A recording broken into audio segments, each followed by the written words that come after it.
김인현입니다. 어, 그, 제가 이거 기획했기 때문에 좀 두 가지 좀 말씀드리고자 합니다. 그 권혁 우리 사회자님 좀 소개해드리면요. 어, 그 우리나라 노동법계 아주 이제 중진 교수로 이제 성장하셨고, 고려대학교 법대를 나오신 다음에 독일의 마부르흐 그 대학에서 법학 박사 학위를 받으셨습니다. 그리고 노동법 전공이시기 때문에 그 노동부하고 아주 뭐 일을 많이 하시는 걸 알고 있고, 이 중대재해처벌법도 우리 권혁 교수님이 시행령 같은 걸 만들 때 아주 크게 뭐 자문을 한 걸로 그렇게 알고 있습니다. 그리고 이제 송인택 그 변호사님은 세월호 때 뭐 담당하신 검사인 걸로 제가 이제 알고 있고요. 그다음에 울산 그 지검장을 마쳤습니다. 오늘 발표 들으신 바와 같이 아주 뭐 실무가 뭐 넘치시기 때문에 이 중대재해처벌법에 대해서도 아주 실감나게 참 설명을 잘 해주시지 않습니까? 그래서 다음번에는 좀 송변화 변호사님 그리고 권혁 교수님 다시 한번 모시고 우리 해운계 또 항만업계에 대한 이야기를 좀 워크숍 형태로 뭐 했으면 어떤가 하는 생각이 들 정도입니다. 그러면 그 제가 담당한 분야에 대해서 한 30분 이내로 하겠습니다. 우리 권혁 교수님은 또 12시 마치면 또 다른 행사 있기 때문에 오늘 행사는 그 사회는 12시까지 마치고 혹시 더 토론이 더 필요하면 제가 한 12시 반까지 좀 더 진행하도록 그렇게 해보겠습니다. 그것은 차후에서 뭐 해야 될 것 같고요. 아직 뭐 진행되는 게 아직 특별하게 없고요. 일단 그래요. 예, 예. 어떤 부분은 차후에 한번 다시 그 논의를 하시죠. 예, 예. 제가 이제 그 서러운 중대재해처벌법상의 쟁점, 해운 네. 분야에서의 쟁점, 항만 분야에서의 쟁점, 사례연구, 대책, 결론 이렇게 해보겠습니다. 오늘 그 들으셨겠지만 이건 기본적으로 이제 그 노동법과 어쨌든 이게 이제 운송 그 건이 있을 때, 예, 그때 아마 이제 그 전화 드리는 걸로 할게요. 예, 지금 여러분 들으신 바와 같이 이건 이제 노동법하고 이제 그 형법의 문제이기 때문에 제가 반드시 최고 전문가라고는 이야기할 수 없고 저는 이번 발표를 통해서 우리 송 변호사님하고 짝을 이루어서 해운 분야, 항만 분야의 그 특수성을 좀 이야기를 할 요량으로 그 발표를 하게 되었습니다. 그리고 실질적으로 현장을 집에 이제 관리하는 자에게 이 그 책임을 이제 묻게 되는데 실제적으로 우리 작업장인 선박을 집에 운영 관리한다는 의미가 뭔가 이것은 결국은 해상법의 그 해석에 의존할 수밖에 없기 때문에 그 점에 좀 포커스를 두고 설명을 한번 드릴까 합니다. 뭐저 서론 부분은 송 변호사님께서 다 잘 하셨기 때문에 제가 넘어가도록 하고요. 다만 이제 해운 항만 분야는 좀 특수성이 존재합니다. 다행스럽게도 우리 송 변호사님께서도 그런 저 해운의 뭐 특수성을 상당히 많이 아시는 것 같습니다. 아까 말씀하신 걸 봐서는 권혁 교수님도 또 해상법 또 특화가 되어 있는 부산대학의 또 로스쿨 교수님이 있기 때문에 이런 전문가님들께서 우리 해운 항만 분야의 특수성을 좀 중대재해법과 관련해서 좀 반영을 많이 좀 해줬으면 좋겠다 이런 말씀을 좀 드리고자 합니다.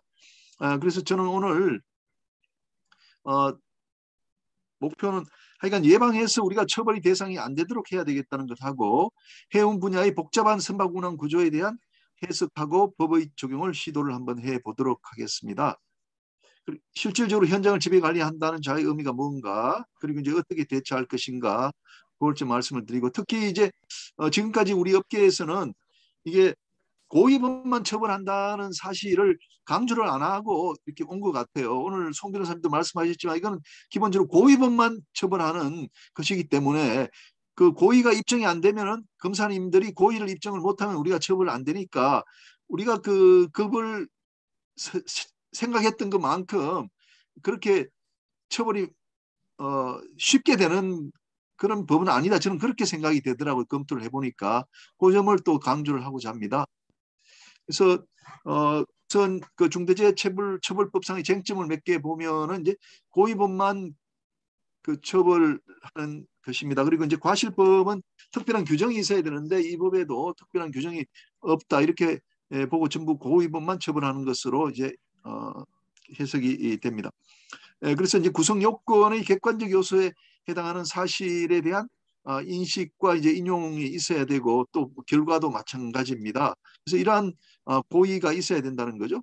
그런데 이 법을 보면 안전보건관리 체계의 구축 그리고 관련된 조치를 취할 의무가 이제 부과가 되어 있습니다. 이게 말하자면 이제 그 구성 요건이 되는 거죠. 그래서 안전보건관리 체계를 일부러 취하지 않아 가지고 사고가 발생했다. 이건 우리가 이제 상상하기 어려운 거고 그래서 해설하시는 것들을 보면은 안전 조치가 취하지지 않았음을 알면서도 뭐 일을 시킨다든지 방치한 경우 이럴 때 처벌 대상이 된다 이렇게 그 설명들을 하고 있는데 이건 이제 미필 즉 고의가 성립할 수 있겠다 이런 설명인 것 같습니다.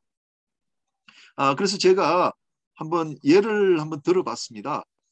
우리 4조 1항에 가면은 그 재해 예방에 필요한 인력 예산 등 안전보건관리 체계 구축 그 이에 관한 조치를 하도록 돼 있거든요. 피스톤 항해 그러니까 이제 항해가 계속 너무 연속되기 때문에 일주일에도 뭐 그 항해를 2번씩 3번씩 하기 때문에 입출항이 너무 잦으니까 이제 사망사가 2명이 필요한 배에 사망사를 1명만 시켜가지고 뭐 문제가 생겨서 사람이 사망하게 됐다. 그러면 이제 그 중대재해처벌법 이제 대상이 되게 된단 말이죠.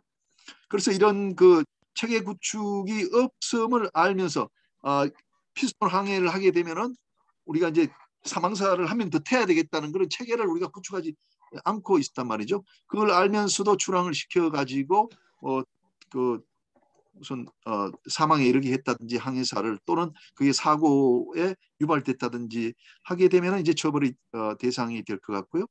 그다음에 방치해서 또 사고가 발생한 경우. 근데 이제 그런 사실을 전혀 모르고 출항시켜서 사고가 난 경우에는 이제 그 처벌이 이제 없을 것 같고요. 고의가 없으니까. 그다음에 성선시 최소 인원 정원을 잘 지키는 확인 절차 그리고 또 2명이 탔다는 확인 절차를 이제 갖추고 보고가 되었다. 최고 경영자에게 보고가 됐다면 이제 그 고의가 없으니까 처벌이 되지 않을 겁니다. 그다음에 코로나 예방을 위한 환기 장치를 갖추지 않고 영업을 하다가 이제 코로나가 이제 그 배에 이제 번지게 돼 가지고 이제 사망 사고가 이제 발생했다는 거죠. 그러면 체계 구축과 이행 조치를 없음을 알면서도 출항시킨 그 여객선사의 대표는 이제 처벌의 대상이 될 겁니다. 그리고 이런 그 장치가 갖춰지지 않았음을 알면서도 그 방치를 한 경우 그런 경우도 마찬가지일 거고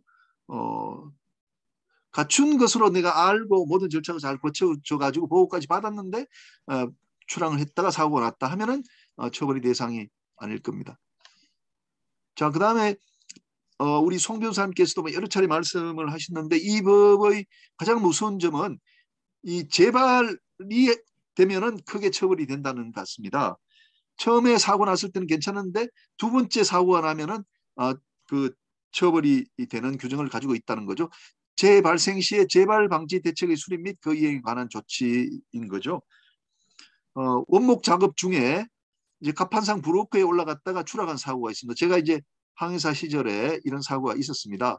갑판 위에 그 높은 데 올라가면 배가 울릉울릉 하니까 이제 사람이 떨어지기 쉽지 않습니까? 이런 사고가 났다 이거죠. 그러면 이제 본선에다가 그런 작업을 할 때는 그 갑판 위에 그런 블로크에 올라가면 절대로 안 돼 하는 어떤 체계가 갖춰져야 될 것 같아요. 그래서 재발 방지 대책을 수립하고 그 이행을 조치해야 되는데 이거 수립되지 않아 가지고 똑같은 사고가 또 발생해 버렸다 이거죠. 그래서 수립되지 않고 계속 뭐 항해를 한다든지 또 방치한다든지 이렇게 되면 이제 처벌이 될 거고요.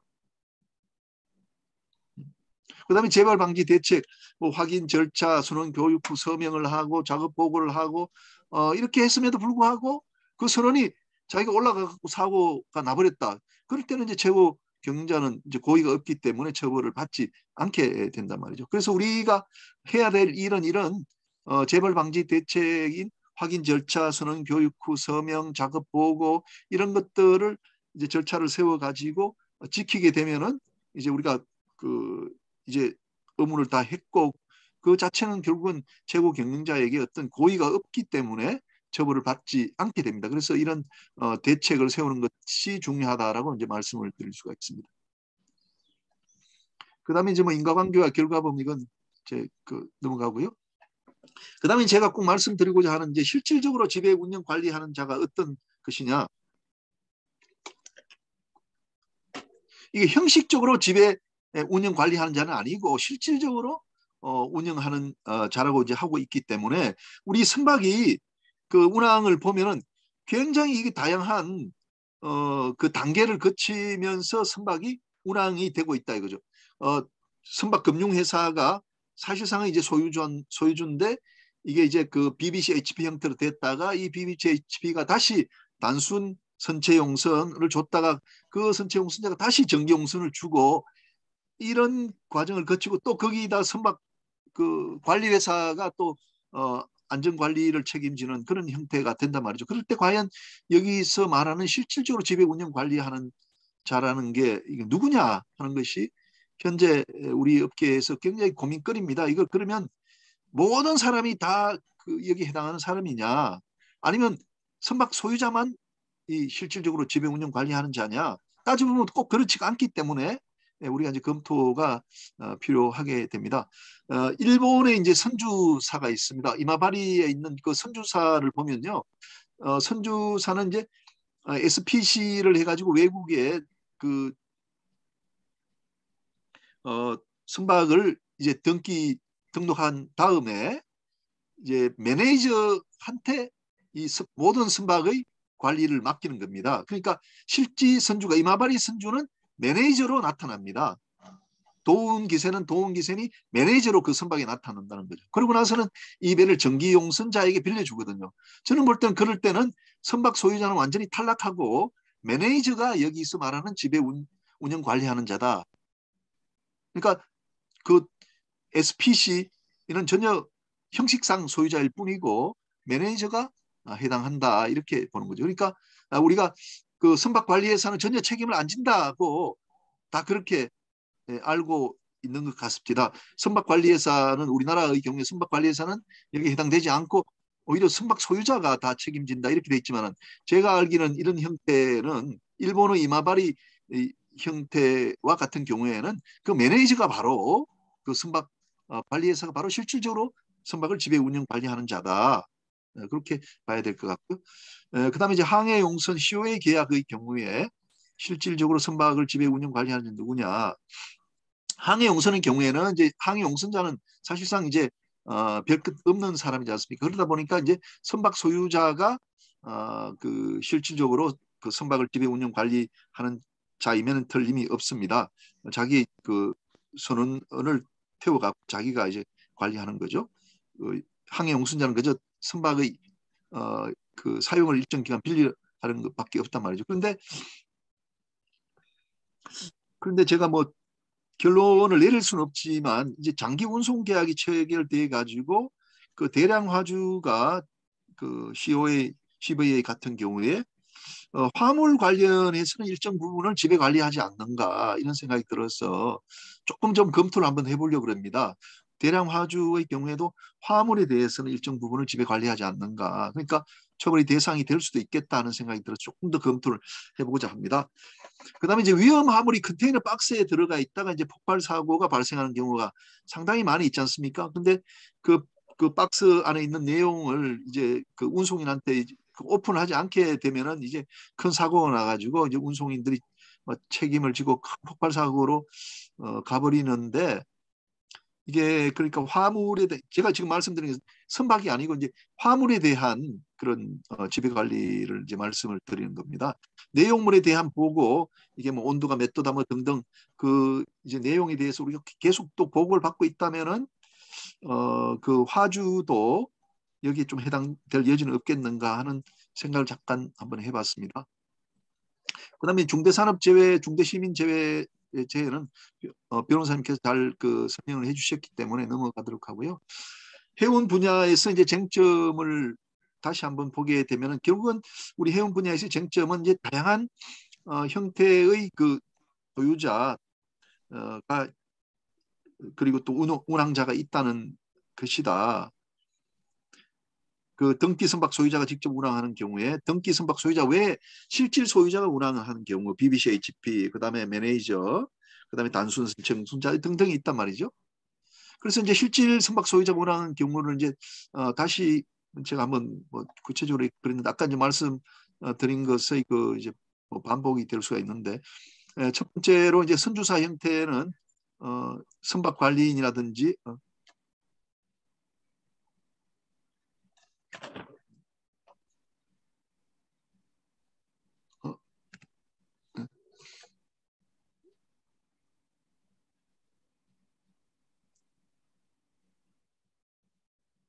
선박 그 관리인이라든지 BBCHP가 그러니까 국제배 선체용 선자가 이제 그 선박을 실질적으로 운항 관리하는 경우가 많다 이렇게 생각이 듭니다.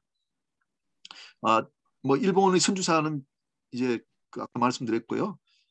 그다음에 그 형식상 소유자에서 바로 BBCHP로 넘어가는 우리나라의 이런 형태가 많지 않습니까? 그럴 때는 마찬가지로 이제 SPC는 탈락되고 BBCHP가 여기에 해당하는 그 이제 책임의 주체가 된다고 이제 생각이 듭니다.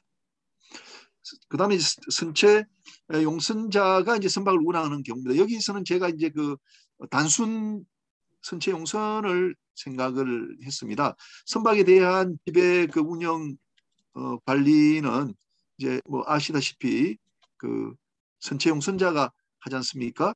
근데 이제 그래 따라서 이제 선박 소유자는 그런 지배 관리 운영의 주체에서 배제되고 선체 용선자가 그런 책임을 부담하게 될 것 같은데 그런데 이제 선박 자체의 마모 파손에 대한 책임은 소유자가 부담하는 것이 아닌가 생각이 됩니다. 그러니까 뭐 선체 외판이 잘못돼 가지고 외판으로 물이 들어와서 배가 침몰했다든지 그렇게 해서 대량 사고가 났다 하면은 이때는 선체 용선자도 거기에 대한 이제 수리 관리의 의무가 있기 때문에 또 책임져야 되겠지만 선박 소유자도 같이 책임을 져야 되는 것이 아닌가 이런 생각이 듭니다. 그다음에 전기용선자가 선박을 운항하는 경우에는 아시다시피 그 선체 전기용선은 선박과 선장도 한꺼번에 빌려오기 때문에 우리가 여기서 말하는 중대재해처벌법의 대상은 아니다 이렇게 생각이 듭니다. 자, 그다음에 이제 선박 관리의 경우입니다. 조금 이제 까다롭고 이제 제가 좀 지금까지 그 하신 분들하고 조금 다른 견해가 있을 걸로 이렇게 생각이 듭니다. 우리 선박은 소유 운항 그 관리가 이제 분화가 되어 있습니까? 그래서 이제 선박 관리는 두 가지 유형이 있다고 봅니다. 자회사 형태하고 독립형입니다. 제3자형. 우리나라의 그 선박 관리는 거의 예외 없이 제가 자회사형으로 이제 알고 있습니다. 여기 이제 자회사 형에는 이제 소위 말하는 옛날 송출 선도 이제 포함이 된다고 보는데 이 송출선은 이제 선원만 내가 이제 대리점 형태로 내가 이제 보내주는 거죠. 일본 그 선주들한테 한국의 선원들을 내가 모아가지고 나는 그저 이제 선주의 대리인으로 그 송출회사가 기능을 하면서 선원들을 이제 보내주는 겁니다. 근데 자회사 형태의 우리나라 선박 관리는 조금 더 이제 좀 더 좀 고도화 되어 가지고 이제 선원 관리 단순히 선원을 뭐 고용해서 빌려주는 그 역할에 벗어나서 더 고도화돼서 선원을 관리한다든지 또 선박을 관리하든지 하는 위탁을 이제 받습니다. 주로 이제 쉔맨이라는 그런 그 선박 관리 계약서를 이제 활용을 하고 있습니다. 그런데 이제 독립형, 지금 바버나 왈렘과 같은 경우입니다. 이 경우에는 그 독자적인 고용을 하고 선박에 대한 수리 등 관리도 하는 것이 아닌가. 제가 이제 그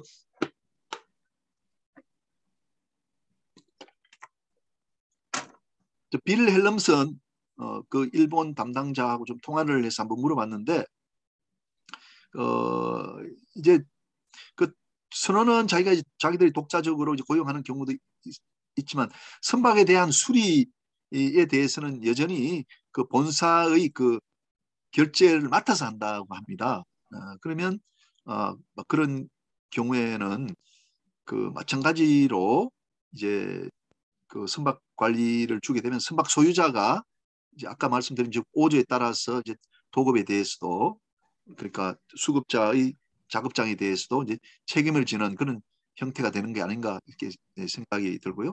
그다음에 여기 독립형 제가 이제 말씀드리는 부분은 아마 제가 이제 알기로는 바버나 왈렘 같은 고도로 선박 관리하는 회사들은 완전히 자기들이 다 맡아가지고 처리를 한다 이거죠. 아까 그 일본의 그 이마바리 형태가 된단 말이죠. 그럴 경우에는 이제 그 완전히 맡아가지고 선박을 관리하고 하니까 그때는 이제 그 선박 소유자는 이제 탈락하고 이 독립형 선박 관리 회사만이 이 그 경영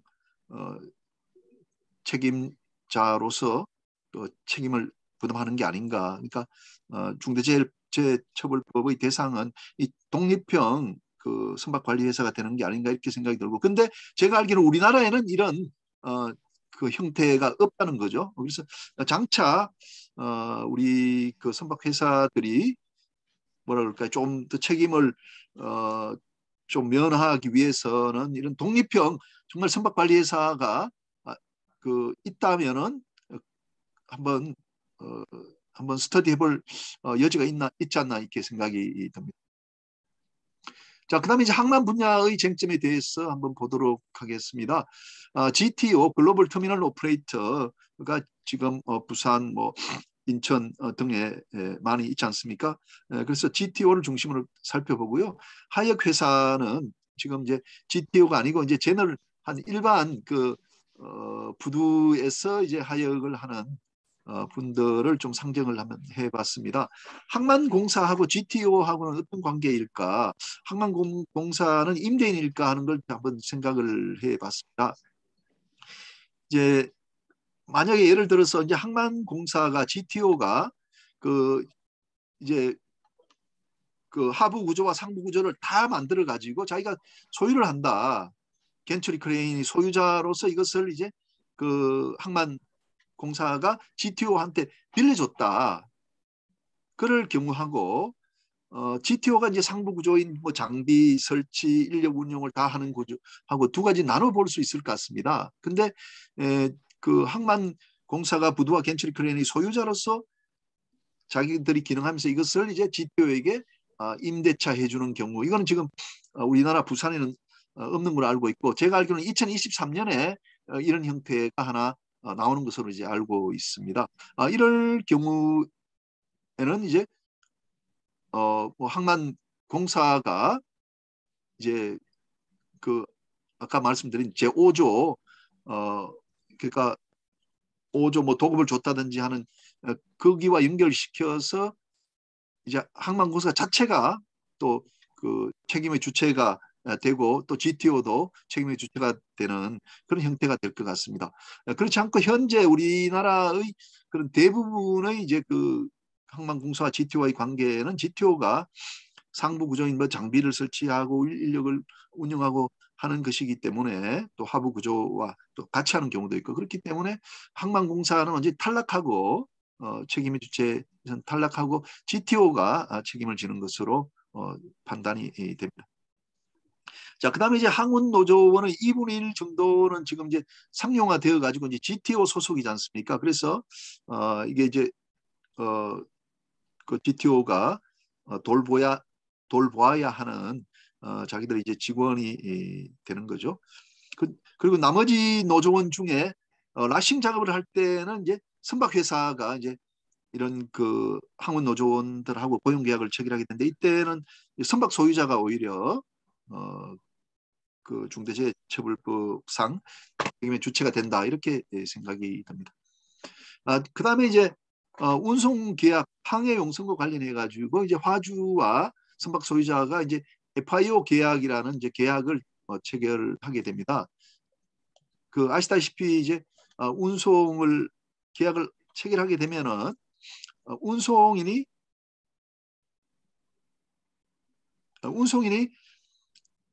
하역 작업도 다 해야 되는데 우리가 free in and out이라는 계약을 체결하게 되면은 이제 하역 작업을 화주가 행하게 됩니다. 뭐 굉장히 대량 화물이라든지 까다로운 화물과 같은 경우에는 이제 선박이 할 수가 없기 때문에 화주가 하도록 돼 있다는 거죠. 근데 영국이나 우리나라 대부분의 판례도 책임도 모두 화주에게 이전되는 것이다라고 하고 있거든요. 비용뿐만 아니라. 그래서 작업장은 이제 화주가 지배 운영 관리한다고 봐야 된다고 보고요. 그 하역 인부가 이제 사망한 경우에 화주가 그 책임을 이제 부담하게 되는데 이게 선박 위에서 이제 문제가 생겼을 때는 이제 선박 소유자와 이제 화주가 같이 문제가 될 거로 이렇게 생각이 듭니다. 그다음에 이제 겐처리 크레인 낙하해서 뭐 선원이 사망한 경우에 이런 사고가 이제 몇 번 있었습니다. 실질적으로 지배 운영 관리하는 자는 이제 그 겐처리 크레인 같은 거는 이제 GTO기 때문에 GTO가 이제 책임을 지는 것이죠. 그래서 방지 체계 구축을 해야 될 겁니다. 크레인의 내용 기간을 조사하고 확인하고 또 크레인의 와이어를 뭐 교체하고 이런 체계를 갖춰야 될 겁니다. 또 겐처리 크레인이 한 번 낙하했는데 사고 났는데 그 다음에 또 낙하해서 또 사고 났다고 하면은 아까 그 우리 송 변호사님 말씀하신 것처럼 그 책임을 피할 수 없게 된다는 말씀을 또 드립니다. 자, 그다음에 이제 도순사가 이제 승선 중에 이제 사다리에서 추락하는 사고들이 상당히 많이 일어납니다. 그때 만약에 책임이 이제 배에 있다고 본다면은 이제 도선 계약은 이제 전기용선자와 도순사 사이에 이제 체결되는 것입니다. 그렇지만 제가 볼 때는 그 안전과 보건과 관련되는 체계를 유지할 자는 선박 소유자다 이거죠. 선박 소유자. 그 경우에 따라서는 선체 용선자가 될 수도 있고요. 그래서 전기용선자가 형사처벌이 대상이 되는 게 아니라 그 선박 소유자가 될 거다. 그다음에 도순사협회는 뭐 전혀 육상에 존재하는 자로서 안전관리 주체가 아니죠. 그래서 그 선박 소유자 선체 용선자는 도순사 승선치 절차를 확립하고 매 항차 확인 체계를 갖추고 이렇게 해야 된다는 거죠. 그래서 최고 경영자는 이런 절차가 잘 확립되어 있고 항차마다 보고가 들어와 가지고 문제가 없었다 뭐 이런 것들이 이제 계속해서 이제 보고를 받는 상태였다면은 사고가 나더라도 고의가 탈락될 거다 이렇게 생각합니다. 그 다음에 이제 도순선의 선언, 도순사 추락, 그 다음에 이제 선박 충돌의 경우입니다. 제가 지금 말씀드리자 하면 도선 선박입니다. 도순사가 타고 다니는 선박이 있어야 되거든요. 굉장히 많은 숫자의 도선선이 각 항만에 있습니다. 도선사 협회에 별도의 법인에 이제 소속되거나 또는 도선사가 소유자로 이렇게 되어 있습니다. 아마 부산항의 경우에도 한 10여 척 이상의 도선선이 있을 겁니다. 그 부산의 경우에 부산도선이라는 그 법인의 소속에 이 도선선이 운영이 되고 있습니다. 그래서 만약에 이 도선선에 있던 선원들이 뭐 추락사가 났다든지 충돌로 뭐 됐다든지 하게 되면은 우리가 중대재해처벌법의 대상이 되지 않습니까? 그런데 이때 그러면 실질적으로 지배 운영 관리하는 자는 누구냐? 선박 소유자냐? 그 도순사를 불른 전기용선자냐? 그건 아니다 이거죠. 도선선을 실질적으로 지배 운영 관리한 자는 그 법인, 여기서 말하는 부산도선이라는 법인이 될 것이고 도순사 협회는 아니고 별도의 법인이 있기 때문에 그래서 부산도선의 대표가 이제 경영 책임자가 되어서 책임을 부담하게 될 거다. 그래서 상당히 주의를 기울여야 될 사항이라고 생각됩니다. 따라서 만약에 이제 도순사가 개인 소유로 돼 있다면은 이제 상시 근로자 5명 미만의 사업주에는 이게 중대재해처벌법이 처벌 대상이 아니기 때문에 법 적용이 안 된다고 볼 수도 있지 않겠느냐 이렇게 생각이 들고요. 그러니까 도순사 협회라든지 또는 뭐 도선 선의 그런 이제 법인의 경우에는 사실 도선 선의 그 법인은 아마 도순사 협회하고 밀접히 관련이 되어 있을 것 같습니다. 그래서 안전 보건 관리 체계를 구축을 해야 될 겁니다. 충돌 방지를 위해서 뭐 충돌 예방법을 강의를 한다든지 숙지하게 하고 또 구명조끼를 입는 지시사항, 사고가 났을 때 어떻게 구조한다든지 이런 것들이 다 갖춰져야 될 것 같습니다. 자, 그다음에 예인선의 그 선언입니다. 또 예인선도 마찬가지로 예인선의 선언의 사용자는 예인 회사거든요. 도순사가 일시 고용하지만 그렇지만 도순사가 그 예인선의 작업장을 지배 운영하지는 않는다고 이제 보게 되고요. 그래서 예인선의 선사가 안전보건 체계를 구축을 해야 될 거다 이렇게 생각이 듭니다. 자, 그다음에 이제 사례 연구인데요. 잠깐 보고 넘어가도록 하겠습니다. 자, 가스프리가 되지 않거나 원목선에 산소가 부족한 탱크에 들어가서 사망한 경우가 반복적으로 상당히 많이 발생이 됩니다. 특히 이제 원목 같은 경우에는 이제 나무가 원목의 그 산소를 다 먹어버려서 하나도 없는데 불구하고 바로 이제 그 선창 안에 들어가면은 질식 사고가 나버리거든요. 그래서 이런 경우들이 이제 계속해서 반복해서 일어나는데 그 뭐 선박 소유자가 운항하는 경우에는 소유자가 책임을 져야 될 거고요. 선박 관리회사가 이제 운항하는 경우에는 탱크 진입 전에 확인 체제, 장비 착용 체제 이런 것들이 안 갖춰졌다면 이제 관리회사가 책임을 져야 될 거고 선박 소유자가 관리 지시를 그 선박 관리회사 준 것만으로는 충분하지 않다 이렇게 보고요. 그다음에 체계가 갖춰지고 운영된다는 보고를 확인하고 이렇게 절차를 갖추면 이제 고의가 탈락돼서 선박 소유자도 책임을 지지 않게 될 거다고 생각되고요. 예, 그다음에 이제 국치부 선체 용선과 금융사의 경우에는 제가 볼 때는 이제 SPC는 탈락되고 실질적으로 선박을 지배 관리하는 BBC만 책임을 부담한다고 보고요. 그다음에 단순 선체 용선의 경우에도 이제 선박 소유자는 탈락되고 선체 용선자가 책임질 거고요. 정기 용선자는 아니다고 보고요. 그다음에 선박 충돌 사고로 이제 대형 사망 사고가 이제 발생한 경우도 거의 아까 처음에 본 것이랑 거의 마찬가지라고 이제 그 생각이 듭니다만 여기는 이제 사고의 원인이 인과관계와 연결이 됩니다. 여기는 이제 사고 자체가 선원들의 잘못에 의해서 일어난 것이 아니겠습니까? 선원들이 잘못. 그래서 이제 그 선박을 선박관리회사가 이제 관리하는 경우에 이게 이제 뭐지?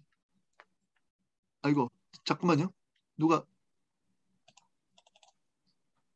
죄송합니다. 누가 테스트를 한 거 잠깐만요.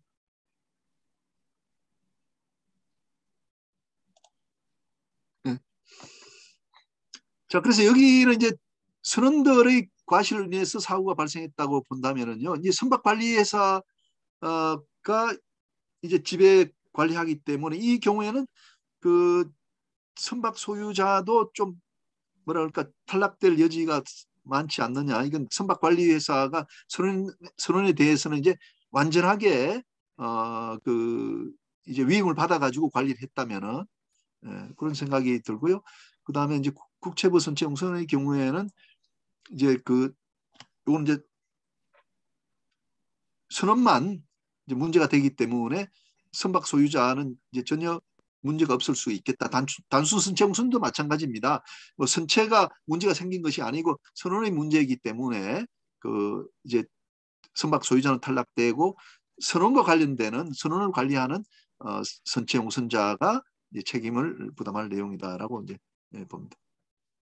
그다음에 선박이 선체 결함으로 대양에서 침몰했다. 이 경우에는 선박 소유자의 책임이 대상이 될 겁니다. 이건 인적 결함이 아니고 선박 자체에 대한 것이기 때문에 그리고 선체 용선자도 이제 뭐 안전 검사라든지 이런 것들을 하기 때문에 문제가 될 수 있다고 보고요. 그다음에 체계가 잘 갖춰지고 안전 검사를 받았고 이상이 없다고 출항했다면은 이제 그 최고 경영자의 고의가 없기 때문에 처벌을 받지 않을 겁니다. 그런데 이제 적극적인 수리가 필요하다는 지적이 있었음에도 불구하고 제대로 안 하고 바로 출항을 명했다면은 처벌 대상이 될 것으로 보고요. 그다음에 이제 신조선인데 바로 뭐 배가 침몰해버렸다 이런 경우는 뭐 설사 안전보건 관리 체계가 미흡했다 하더라도 이건 인과관계를 입증하기 어려울 거 아니겠습니까? 신조선이기 때문에 그래서 이럴 경우에는 이제 처벌이 되지 않을 거다라고 이제 생각을 합니다. 그래서 대책을 보면은 고의범이 되지 않도록 해야 되겠다. 사고가 전혀 발생하지 않도록 하면 좋지만 이건 쉽지 않을 거고 모든 조치를 취해서 이제 발생 가능성을 전혀 예상하지 못한 경우라면은 이 고의가 탈락돼서 처벌받지 않기 때문에 그 이런 상황을 우리가 미리 만들어가는 것이 중요한 대책이다라고 생각합니다. 그리고 이제 경영자가 그런 모든 조치에 대한 보고를 받고 이제 알고 있어야 될 것 같고요. 사후 방지를 위해서 이런저런 조치를 취했다고 입장할 자료가 갖춰져야 될 겁니다. 마지막 결론에 대해서는 보면요. 뭐 제가 볼 때는 이게 이제 고의범만 처벌하는 것이기 때문에 제가 이제 형법 교수는 아니긴 하지만 과실범은 처벌 안 되니까 우리가 처음에 생각했던 것만큼 그렇게 막 모든 경우에 처벌되는 것은 아니니까 너무 겁을 낼 필요는 없지 않나 싶고, 그리고 이제 모든 운항자가 처벌 대상이 되는 것은 또 아니다. 금융 선주라든지 또 선박 소유자가 또 처벌이 대상이 아닌 경우도 있다. 또 그렇게 우리가 또 이 법이 운영되도록 만들어져야 될 것 같아요. 혹시 뭐 그 노동부나 또 검찰 측에서 그런 주장을 또 하더라도 우리가 그게 아니라고 해서 우리가 특별하게 만들어 가야 될 것이 아닌가 생각이 듭니다. 그래서 책임의 주체라는 것이 이렇게 우리가 또 해상 분야 또 항만 분야에는 상당히 복잡하기 때문에 책임의 주체를 우리가 특정해 줄 것을 좀 건의할 필요가 있지 않겠느냐. 그렇게 해서 법적 안정성을 우리가 가져와야 되겠다. 이렇게 생각이 들고요. 그리고 이제 사고가 발생해도 이 법에 의한 경영자 처벌이 제로가 되도록 우리가 같이 노력을 해야 되겠다. 이렇게 그 생각이 듭니다. 예, 이상입니다. 감사합니다. 예, 김인영 교수님 이렇게 자세하게 또 매우 구체적으로 말씀 주셨습니다. 이제 토론을 들을 텐데요. 한 20분 정도 남았고 세 분 토론 말씀 주실 것 같습니다.